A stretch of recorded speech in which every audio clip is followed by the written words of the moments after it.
Jawaharlal Nehru institute of medical science hospital Manipur में situated है। बहुत सालों से यह hospital essential medical services public को प्रोवाइड करता आया है। पर इस हॉस्पिटल के बारे में बहुत सी अफवाहें हैं जो अब धीरे धीरे बढ़ती ही जा रही हैं। और इन अफवाहों की माने तो ये जगह हॉन्टेड है। कहा जाता है कि यहाँ गायनाकोलॉजी डिपार्टमेंट और उसके पास वाले वॉशरूम्स और कॉरिडोर रात के समय में सेफ नहीं है। ऐसी ही एक रात को नर्स अनंता, जिसने JNIMS हॉस्पिटल हाल ही में ज्वाइन करा था, रात को गायनाकोलॉजी डिपार्टमेंट में एक पेशेंट को अटेंड कर रही थी कि तभी अचानक से उसे कॉरिडोर में किसी के रोने की आवाज आई। उसने सोचा कि इतनी रात को कौन रो रहा है, तो वो कॉरिडोर में जाकर चेक करने लगी। उसे कॉरिडोर में भी रोने की आवाज तो आ रही थी, लेकिन उसे कोई दिख नहीं रहा था। उसे ये सब बहुत अजीब लगा, तो वो कॉरिडोर में इस आवाज की ओर बढ़ने लगी। वो कॉरिडोर के एंड तक पहुंच गई, लेकिन पूरे कॉरिडोर में किसी इंसान का कोई नामो निशान नहीं था।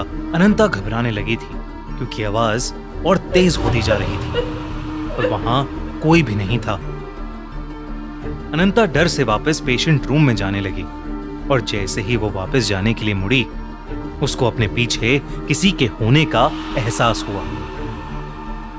उसे लगा जैसे उसके पीछे कोई खड़ा है, लेकिन इससे पहले अनंता कुछ कर पाती, अचानक से उस कॉरिडोर की लाइट्स फ्लिकर होने लगी और उसके अगले ही सेकंड वो फ्लिकर होना बंद हो गई। अनंता को एहसास होने लगा कुछ तो जरूर कुछ अननेचुरल हो रहा है। रोने की आवाज बढ़ती गई और जैसे ही अनंता ने पीछे मुड़कर देखा तो एक औरत पेशेंट के कपड़ों में वहां जमीन पर दीवार की तरफ मुड़कर बैठी हुई दीवार को रोते रोते स्क्रैच कर रही थी। वो बार बार बस यही बोल रही थी, मेरे साथ गलत हुआ मेरे साथ। ये देखकर अनंता एकदम सुन्न पड़ गई थी, जैसे अनंता की बॉडी ही फ्रीज हो गई हो। अनंता को समझ नहीं आ रहा था कि अचानक से उसके साथ ऐसा क्या हो रहा है और उसके सामने वो लेडी पेशेंट कौन है और ऐसे क्यों बिहेव कर रही है। अनंता ने उस पेशेंट के करीब जाने का सोचा और तब अनंता ने देखा कि उस औरत के शरीर के नीचे का हिस्सा खून से लथपथ था। जैसे ही वो औरत अनंता की तरफ मुड़ी, अनंता के होश उड़ गए। उस औरत के हाथ में एक मरा हुआ बच्चा था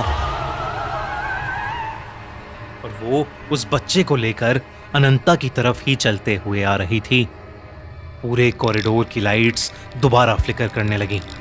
वो औरत आगे बढ़ते हुए बार बार यही बोले जा रही थी, मेरे साथ गलत हुआ, तुम सबने ये अच्छा नहीं किया, तुमने मुझे मार डाला। अनंता बहुत डर चुकी थी और वो अपनी बॉडी को मूव ही नहीं कर पा रही थी। सामने से आ रही उस खून से लथपथ औरत की आंखों में इतना गुस्सा था कि अनंता का दिमाग चलना बिल्कुल बंद हो गया था। अनंता ने बहुत हिम्मत की और किसी तरह वो वहां से भागकर उस फ्लोर के वॉशरूम में जाकर छुप गई। उसने अपनी पॉकेट से फोन निकालकर किसी को मदद के लिए बुलाने का सोचा, लेकिन जब उसने अपनी पॉकेट में हाथ डाला कि उसने अपना फोन तो गायनाकोलॉजी डिपार्टमेंट में ही छोड़ दिया था। वो रात अनंता काफी देर तक अकेली ही उस वॉशरूम में डर के मारे छुपी हुई थी। उसे डर था कि बाहर उसका सामना उसी भयानक औरत से हो जाएगा। तभी अचानक से बाथरूम के दरवाजे पर जोरों से खटखट हुई और फिर अचानक बंद हो गई। इस सब के बीच अनंता की नजर उस बाथरूम में लगे एक बड़े से शीशे पर गई और उस शीशे में उसे कुछ ऐसा दिखा जिसे देखकर अनंता कांप उठी। उस मिरर की रिफ्लेक्शन में वही खून से लथपथ औरत अनंता के ठीक पीछे खड़ी थी। अनंता डर के मारे पीछे मुड़ी, लेकिन वहां कोई नहीं था। अनंता को लग रहा था कि वो पागल होती जा रही है। वो बस कुछ भी करके उस वार्ड से निकलना चाहती थी।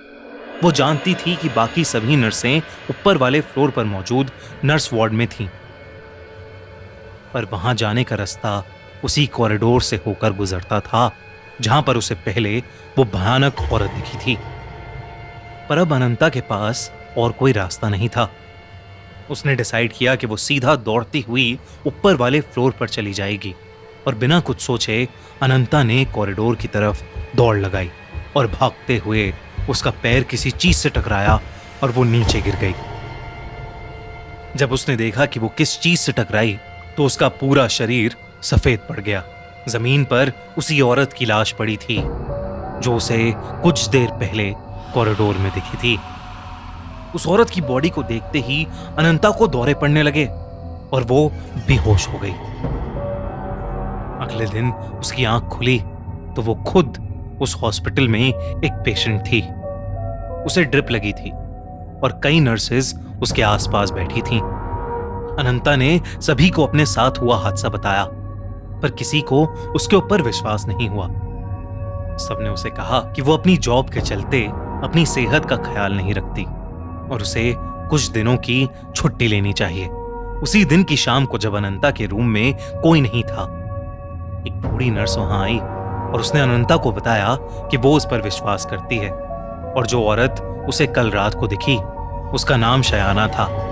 करीबन 20 साल पहले शयाना को अपनी प्रेगनेंसी की लास्ट वीक में एक एबनॉर्मल पेन हुआ था और उसके चलते उसे हॉस्पिटल में एडमिट किया गया था।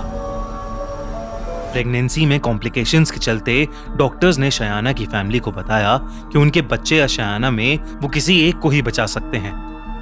फैमिली ने बच्चे को बचाने का डिसाइड किया, पर इस कॉम्प्लिकेटेड ऑपरेशन में शनाया और उसके बच्चे दोनों की ही मौत हो गई। पर कुछ समय बाद ही शयाना के हस्बैंड के घर में एक बहुत भयानक आग लग गई और उसका पूरा परिवार जलकर मर गया। उस दिन के बाद कई लोगों ने शयाना की आत्मा को देखा है। उसकी आत्मा इसी हॉस्पिटल के गायनेकोलॉजी डिपार्टमेंट में भटकती रहती है। ये सब सुनते ही अनंता के होश उड़ गए। उसने तुरंत अपनी नौकरी छोड़ दी, यहां तक कि उसने दूसरे हॉस्पिटल्स में नाइट शिफ्ट्स लेना भी बंद कर दिया। आपको क्या लगता है, क्या JNIMS सच में हॉन्टेड है? कैसी लगी आपको ये कहानी?